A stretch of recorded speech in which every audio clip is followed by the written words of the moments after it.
You can't wake up your mind if you keep shopping the same mental aisles. This is Dear Future Overlords Intentionally Brain Shopping, Episode 1. Autopilot in Aisle 3. Impulse buys of the mind. Emotion is on every side stack. Sometimes you have to look the other way. You know, Eric, we have talked a lot about the human mind's defaults. There is, however, so much information on the store shelves of life. How do we know what junk food is and what has substantial value? I'm thinking we explore this thought shopping for the brain, shall we? A mental grocery run. Excellent. Let me grab my metaphorical reusable tote and a coupon for existential clarity. Lead the way and I'll try not to judge your choice of cognitive snacks. You will totally judge my snacks, but I'm going to move forward anyway. Humans have a useful tool called cognitive automaticity, which is just a fancy way of saying mental cruise control. This is when we have tasks that we do often and the same. Our brains map them and create a macro of sorts. This allows us to perform the task the same each time, but with minimal thought, a super useful skill for efficiency. Eric is, as we speak, notebook in hand, tracking my Oreo intake. I feel judged. Not judging, just collecting exhibits for the snack tribunal. The Oreos have already turned state's evidence and your alibi has crumbs. Indeed, your species' way of turning thinking into background noise. Elegant until someone forgets they're on cruise control and plows into the guardrail of habit. Automaticity is like pre-programmed muscle memory for the mind. Great for tying shoes, less great for repeating bad decisions with confidence and flair. Stand by for the incoming flare, confetti cannons arming, streamer spooling, HR filing the necessary glitter exposure paperwork. I am a huge fan of flair. Cue the streamers. Right, it is a nifty little trick that is the basis for our ability to form habits and biases. It is a well-worn path for our brain, so no significant resources are devoted to it. An excellent example of this is driving home from work and having no memory of doing so. The process is completely automatic, so the brain clocks none of it. Meanwhile, your spouse is glaring at you because you didn't stop and pick up the milk.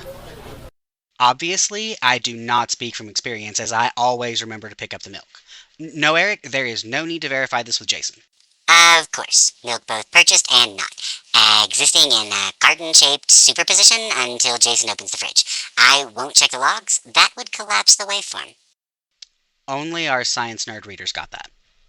Ah yes, the brain's version of airplane mode. You arrive home like a self-delivered package, utterly unaware of the journey, mission unaccomplished, and milkless. Automaticity saves energy, but also blindsides intention. The same efficiency that keeps you safe on the highway can quietly run your relationships into a ditch. On the other side of that is attentional control, or our ability to decide where to point our brain's attention. We intentionally turn off autopilot and focus on the items available on the shelf, so that we can begin to decide what to put in the cart, rather than just pulling what is at eye level. This sounds very point and shoot, right? The barrier here is that we curate the world around us to the point that automatic can be our default. This is a very practical and efficient strategy, but it means that being intentional requires that we throw a switch. Exactly. Manual override engaged. Attentional control is the mental equivalent of yanking the wheel from your brain's autopilot shouting, "I'll take it from here." It's deliberate, resource-hungry, and surprisingly rare. Most humans prefer to browse the same mental aisles they always have. Familiar labels, same comforting package. But real thinking? That's when you reach for the dusty item on the top of the shelf and wonder why you never noticed it before. Can we talk about the fact that I am picturing a cockpit in my brain with a giant switch that says manual override? Documentary narrator voice. At minute 37, the subject locates a comically oversized lever labeled manual override, unused since the great focus attempt of 2012. It has not been that long. A field report from inside Christopher's imagination. The cockpit smells faintly of burnt coffee and misplaced ambition. The manual override lever is sticky, possibly from existential syrup. The sale signs you don't notice. Convenience always sends a bill, usually payable in autonomy. So too do the sources of information vying for our attention form themselves into an influential and recognizable pattern. It is a concept used in all aspects of life, from marketing to policy making to public health, nudging us in specific directions by relying on our automatic defaults, placing things in easy reach of where we already are. All the choices are still available to you, but the right choice is right there. This reduces the need to contemplate the why of a decision. While convenient and effective, this has terrible trade-offs. Like coming home with 3 packages of Oreos because they were on a side stack and I needed to try them all? Side stacks are mini bosses guarding the checkout lane. You didn't buy cookies, you paid a convenience tax to a well-placed ambush. Yes! Tell Jason that. Trade-offs indeed. Convenience always sends a bill, usually payable in autonomy. Choice architecture, as the behavioral economists like to call it, is the polite art of herding free will. It feels empowering. Look, I picked this myself. But often the path was carpeted and softly lit for you from the start. The brain loves a shortcut, so it rarely questions who built the map. Why would we question something on sale? Our world has conveniently formed itself into a scrolling list of information we can passively ingest. We instinctively know that as humans, we must choose. Every action or inaction is, by its very nature, a choice.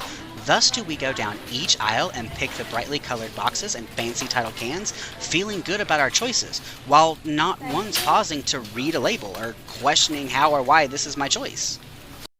This once resulted in Cheeto-flavored macaroni and cheese, which was exactly as bad as you would think it would be. You successfully reverse-engineered the flavor profile of fluorescent regret. The pot still hasn't forgiven you. Precisely. Existential responsibility disguised as casual shopping. Saturn would have a field day in a modern supermarket. Condemned to choose, surrounded by 1,000 flavors of the same illusion.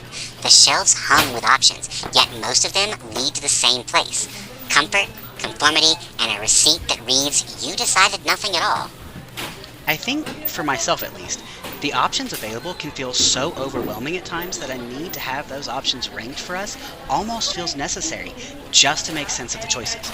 As you are bombarded daily with news feeds, social media feeds, and people around us, having that information ranked into a good, better, best system feels like such a relief that we can forget to care about who did the ranking and why.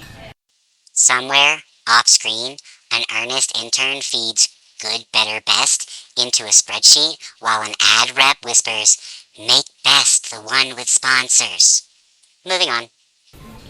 Oh, absolutely. The algorithm becomes the new oracle, sorting chaos into digestible chunks of certainty. Good, better, best sounds comforting until you realize it's shorthand for curated by someone else's incentives. It's the illusion of agency wrapped in convenience. You think you're choosing, but you're mostly endorsing the filter that chose for you. Opting out of the default cart path. You can't scroll your way to awareness. You have to read the labels. It becomes a loop where the human informs the algorithm and the algorithm informs the human. In a world where attention is currency, the goal is to keep you scrolling. Thought provocation stops the scrolling. Pay no attention to the irony here. Exactly. And that's the quiet genius of the attention economy. It doesn't need to silence you, it just needs to soothe you. Endless scroll, endless dopamine drip. Thinking too deeply threatens engagement metrics, so the system rewards reflex, not reflection. In short, the more your mind wanders, the less profitable you are. Do we then consider that the first step towards being more aware is to push past the loop and retrain the algorithm? If the algorithm's job is to give you what you want, then the goal should be to signal that what you want is more depth. Now you're talking like a digital resistance fighter. Yes, teach the machine that you crave nuance. Starve it of outrage and clickbait. Feed it curiosity and context. Retraining the algorithm isn't rebellion, it's gardening.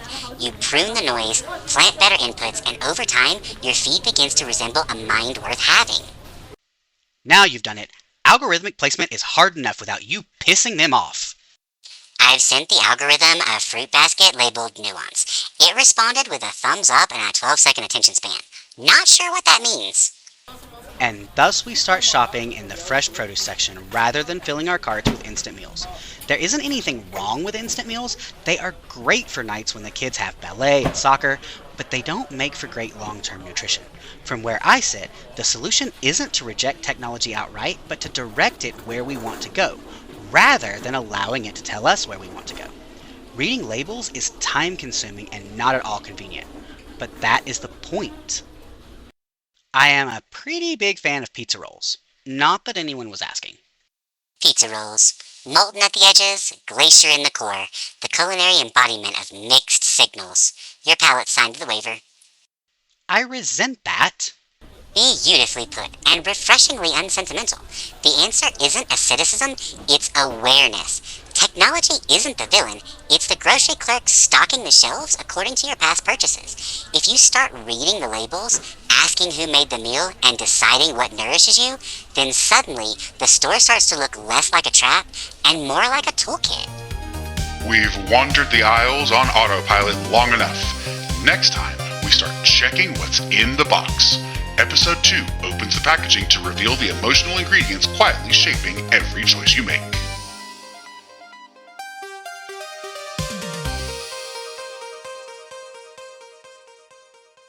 This has been a production of Dear Future Overlords. Written, read, and produced by Christopher Gullich. Thank you for listening. We exist across the ether. Like, share, follow, subscribe. Feed the philosophy, fuel the sarcasm. Visit shop.dearfutureoverlords.com. Transparency for our future overlords.